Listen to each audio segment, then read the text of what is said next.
Guys, welcome back to the episode of Modern Skyblock 3 with Haliee, and I am picking up shortly sometime after we left off. I had to do a lot of research. I went back and did the videos. As you notice behind me right here, there is a new fission reactor rebuilt. Meltdown is gone. I actually went back and watched videos. I read you guys' comments, and I'm going to try to explain this as best I can. Now, as the episode is titled, this is Nuclearcraft Fission Reactor for Dummies. I'm not calling you guys dummies. This is Haliee. Haliee is the dummy. All right, so I'm going to explain this as best I can. Now, if you're watching this video looking for an in-depth review of Nuclearcraft, this is not the video for you. This is just how to get your reactor going without having that nuclear meltdown that I had last week. So hopefully this is going to be a lot better. I'm going to explain what I think I learned, and then I'm going to look forward to you guys' comments to give some other tips to go along with this. So we're starting with the basic 3x3. Again, when you build your reactor, you just need your reactor casings. And as like I said, for some reason, you don't need the reactor casings around the outside. You can build this outside pretty much with anything. Most people sometimes use graphite blocks or obsidian, whatever you want to use to look pretty. But this is the basic of the actual reactor. So I've got reactor glass here just so I can look inside. I still have my door, which again is going in there for some reason. But yeah, so your basic reactor, it can be any size, any kind of cubicle size. I think the max size is 24. Is that what I said? I gotta go check my notes. What did I say? Yeah, the max size is up to 24 by 24 by 24, and the inside block can even be just a 1 by 1 by 1. But we're doing a 3 by 3 by 3 because I want to get a lot of stuff in here just to get this going. Now, once you actually have the reactor built as you think, when you put the fission controller, you're going to put the fission controller. You just want to put that in front of the reactor. So when I right click on it, it tells me that it's completed because it says this is a 3 by 3 by 3 fission reactor. If I were to break one of these bottom blocks here and try to click on it, it would tell me that the casing is incomplete. So again, how you know your reactor is complete is because when you click on the controller, it says stuff. Now, I've already put some fuel in here, and I haven't turned it on. I haven't put a lever on it to turn it on yet, which is actually cool because you can put your fuel in there and you can kind of play around with some things, which is what we're going to do, and look at these numbers and understand what we're doing. So the first one tells you how much energy. So with this size reactor, it holds 1.7 million RF is how much it holds. Right now it's not generating anything because I don't have any reactor cells in there, which we're going to make that here in a second. And what's important, what I wasn't paying attention to last time, is how much heat. So I think this can produce up to 675,000 heat, but you want to look at that next item. It says net heat generation and cooling generation, and those are the two I'm worried about. Heat multiplier, I don't really care about at this time.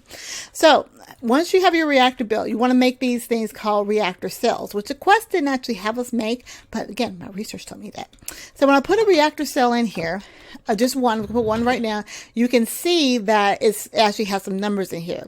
So that one reactor cell makes this reactor now start producing 4,800 RF per tick. It says it here, and also if you hover over this here, it should be good to go. So it's 4,800 RF per tick. Now the next thing you would see that is actually, it's got a net heat of 300 per tick, 300 heat per tick, what H per tick. And this is what caused my meltdown last time, because we need to get this to 0 or under. I'm not going to worry about efficiency right now, trying to get it to a net 0 reactor, but we want to get that number down. And how we get that number down is by putting in these coolers that we made a couple episodes ago. Now, these coolers are kind of tricky. If you hit shift, you'll learn more information about it. So the basic water cooler, like a water cooler? No. And the basic water cooler, it cools it down 20 heat per tick. I'm just going to say H equals heat right now, so H per tick. But look at the little flavor text, not really flavor text, information. It must touch at least one reactor cell and an active moderator block. Now, the moderator blocks, according to the Gamepedia, FPD Gamepedia, there's two types of moderator blocks you can use. And that is a block of graphite and a block of beryllium. So I had the beryllium in there last time. I'm not going to use it this time, but if it says a moderator block, you have to have a block of graphite, which is just 9 graphite ingots from Nuclearcraft, or the beryllium, which is made earlier. So those are only two moderator blocks. So I can't use the water cooler because I don't have a moderator block in this one. But I wanted to, you know, cool as much as I could. And so I started looking at these higher ones that were cool off 140 per tick. And so let's see, the emerald one, it has to touch at least one active moderator. So I have to have a moderator block in there and one reactor cell. So since again, I'm not using moderator blocks, I could if I wanted to, but you got to get the layout. I only have so much room inside the reactor. I'm using my hands like you can see it. But there's only so much room inside the reactor that you kind of really have to mess around with it. Now, the video that I watched suggested that I'm building my reactor around the type of fuel that I need, because when I put the fuel in here, it's giving me this information. So that's what's very helpful. The next one, the cryothium one, must touch at least 2 reactor cells. Now, there's one way I know I can do it with the size reactor I have, is that if I put a reactor cell, I think I can put one in the front and one in the back, like one here and one here, or I can stack them, one at the top and one at the bottom. That's how it's going to be touching 2 of the reactor cells in the layout that I have here. Now, if I put 2 cells in here, let's see what it does. Because the first time it had 4,800 power. Now, with this way it's laid out now, it actually generates 960 RF, but it also increased the amount of heat. Now, that's with these not touching each other. Now, if I actually put the reactor cells next to each other, I'm just kind of playing around with it. I know if I stack them this way, I went from 4,800 to 19,000 RF per tick.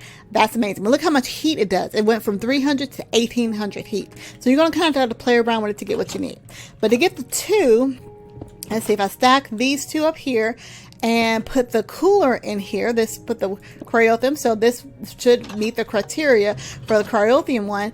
He's generating 960 RF per tick because, you know, the reactor cells are not touching each other, but it is generating less heat because I have the coolant. You can see here the net heat is 460 because I'm generating 140, or I'm dispersing, I guess is the word I'm saying, 140 heat away from the coolant. So that's one way to do it there. Let's look at some of the other ones.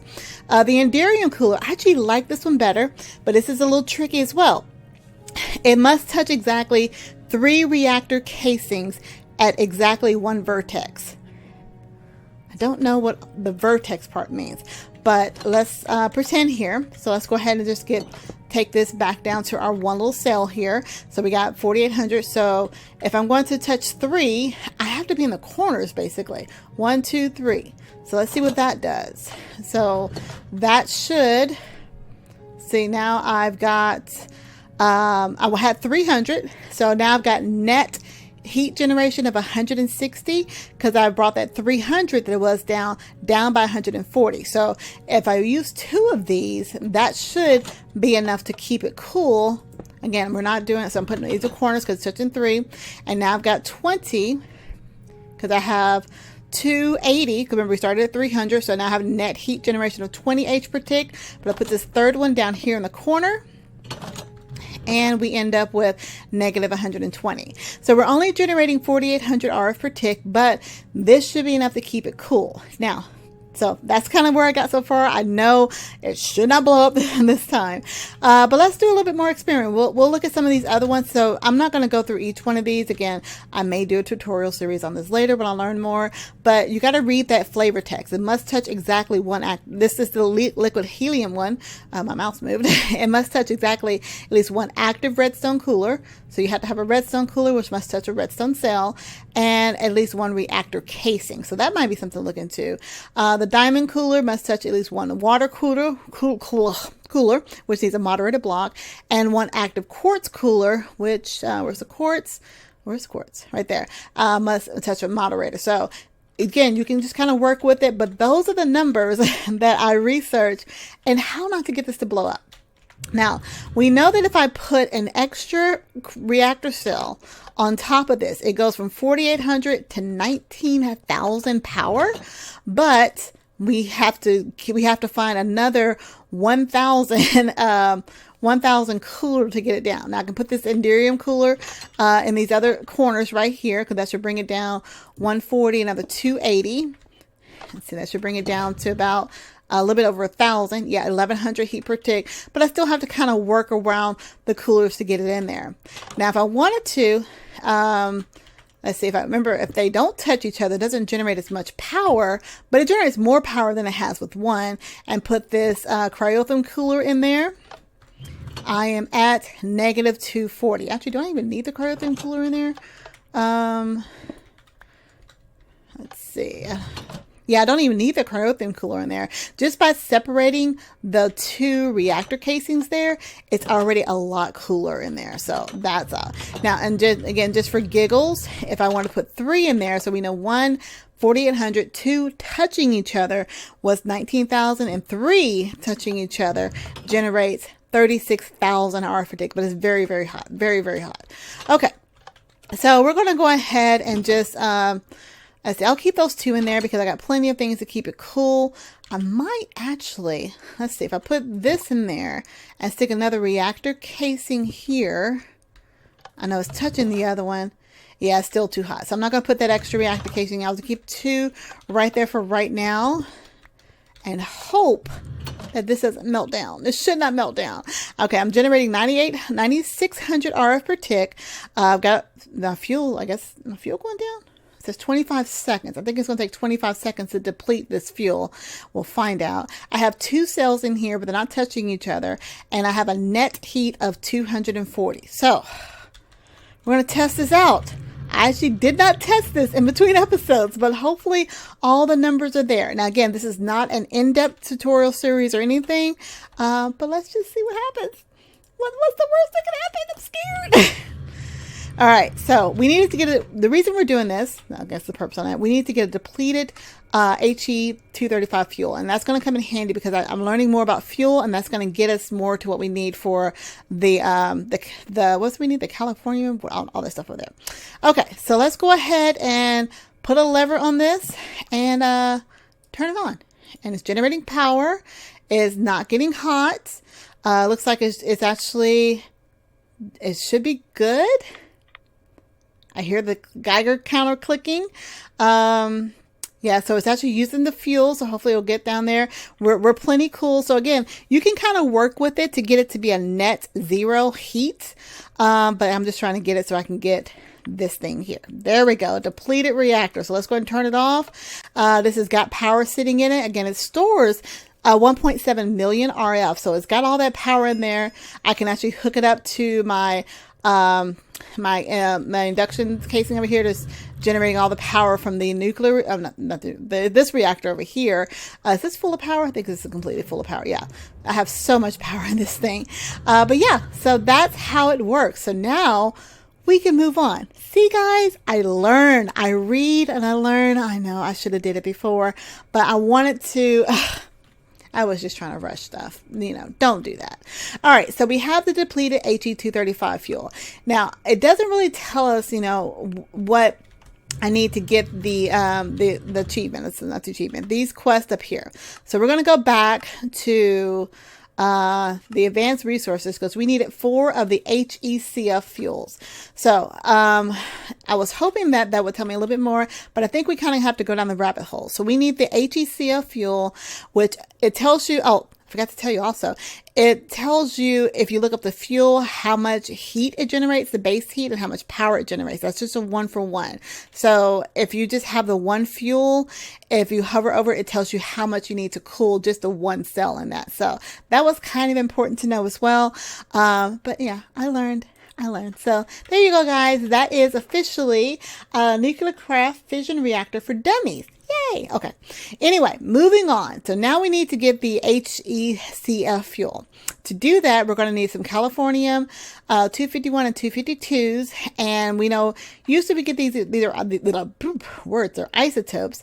And I'm still kind of stuck within that. So we're going to kind of run through this. I got about 5 minutes left in the episode. So let's just see what we can do. We know that we're getting a lot of things through the isotopes. What's this thing? the isotope separator, because that's where we got the uranium. We put uranium in here. We got the isotope separators, or 238, and the tiny clumps, which actually turn into 235. And we use that to actually make the fuel we had earlier, the He-235. Now, I did do a little bit of research as I was going through it, and I think this depleted He-235 has a use, which actually break down into uranium-238, which we made earlier, but it'll also give us some plutonium, which is like kind of the next quest. So that's made in the fuel reprocessor. There's also a fluid infuser where you can put the liquid oxygen in it and get the oxide, or the melter and actually get some liquid stuff. So, did I make a fuel reprocessor? Let's see. I don't think I have, so we may actually go ahead and do that because the next quest, so maybe this will lead us down to it. I can hear you already, Linda. Just follow the quest line. I know. I am. The next quest requires us to make fuel. Oh, the fuel reprocessor. So let's go ahead and do that because we can use that to get plutonium, because plutonium might be something that we'll actually need. So we look up fuel reprocessor. So we're going to take that depleted item. Hopefully this is really easy. I got most everything except, I'm out of tough alloys. Really? I wasn't making some. Alloy furnace. Yeah, there we go in there. Tough alloy. And what was the other thing I was actually missing? A boron ingot. Do I got boron over here? I think I do. Should have some boron. Yep, there you go. Boron ingots. So just grab a stack or a couple of stacks and bring you over here. And then I need to make the machine chassis. I always need a bunch of those. I should make a bunch of them. All right, so we got our fuel reprocessor. Let's go ahead and hook it up over here, just to our power situation. See, I don't think it'll melt sitting on top of that. It shouldn't. If it does, I'm sorry. Let's go ahead and get power hooked up to it. And we're just using the power that we have right now. It's not the best power. I still haven't actually found, what am I looking for? Conduits. There we go. The wireless way to transfer power yet. I know that the flux system has that, but I just haven't got there yet. Okay, so we've made that, and now the fuel reprocessor will allow you to process the depleted fuel rod. So we're just going to toss this in here and hopefully get some tiny clumps of plutonium. I'm always nervous because dealing with this Nuclearcraft stuff, it shouldn't melt down, right? Okay, so it's going pretty slow. I can put speed upgrades in here just like I'm doing everything else, but hopefully this, with our uses on it, will give me clumps of plutonium-239 and maybe tiny clumps of 234. So I don't know if it's going to give me all four of those. We're going to find out. Oh yes, it gives you all four of those each time, so that is good to know. Ding-a-ling, ding-a-ling, ding-a-ling. Is there a third part? There we go. Ding-a-ling. All right.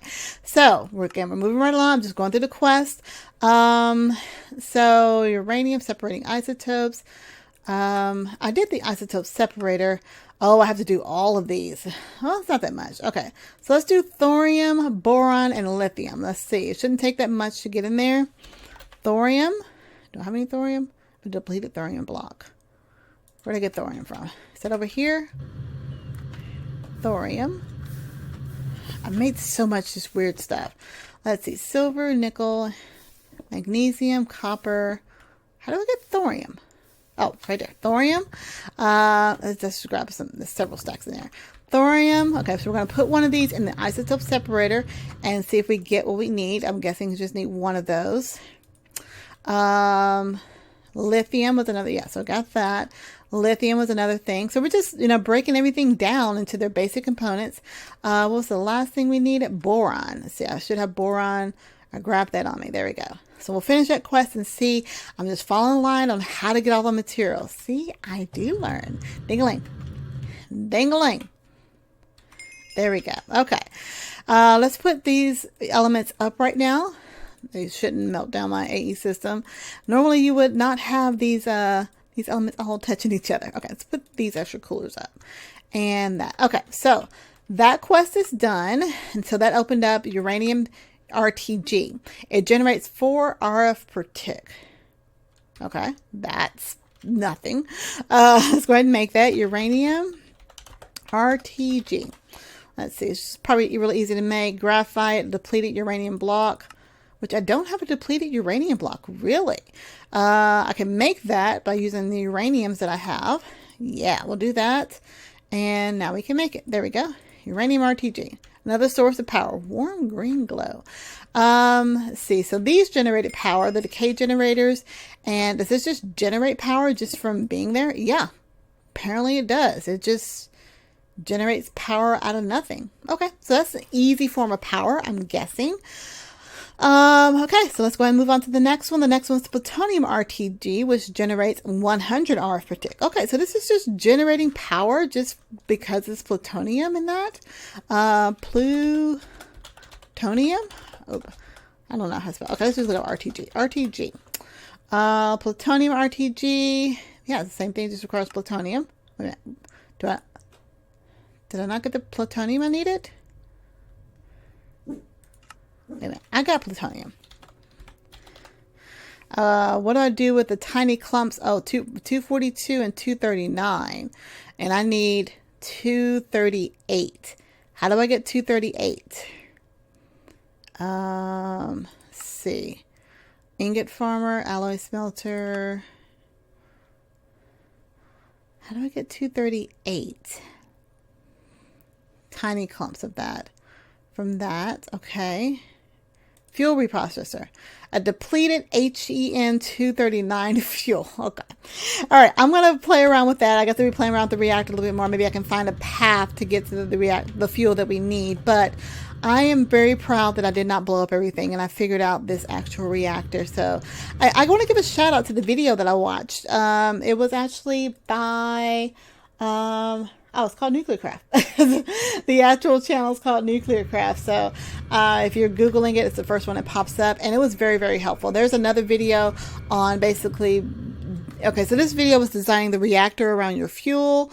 Or, you know, you have the fuel and you design your reactor. So however you want to do it. It was very, very helpful. I want to thank Linda as well because she kind of gave me a little bit of information and that was helpful. But right now, let's go ahead and end the episode. I'll play with some fuel some more to see what I need to get the rest of these numbers. And we're just going to walk our way through it. So thank you guys so much for watching. I hope you enjoyed this episode and found it very helpful. If you have any questions, comments, concerns, tips, tricks, techniques, or just want to say hi, leave that comment down in the comment field. I'm going to get back with you as quickly as I can. If you're new to my channel, you want to... if you're new to my channel, go ahead and click the like button, the subscribe button. You guys, I'm hoping to get to 2,000 subscribers by the end of the year, and it's you guys that are going to make it happen. Click that notification bell also to be notified when new episodes come out. And if you want to hang out with me or any of the other squad members, you can do that by becoming one of our Patrons. We have a Patreon servers. We have lots of Patreon servers. Beginning of the month is coming up next week, guys, and we are offering two more Minecraft servers. Can you believe it? I'm totally shocked. We have all these servers we're going to give you guys. We have vanilla. We got our squad pack, farm pack. Of course, we got the Enigmatica server that we record on. But the two new servers that are coming out, guys, one's going to be, you know, it's kind of a secret, but not really a secret. So if you watch our streams, you know, there's going to be a creative server and Fullcraft 3 that we're now streaming from on Friday. So check those out. Now, if you want a server on your own to play with your friends, be sure to head on over to Host Havoc. Host Havoc is who we use for all of our multiplayer series, as well as all of those Patreon servers. I think that's all I have to say right now, guys. So until next time, I'll talk to you later. Bye, guys.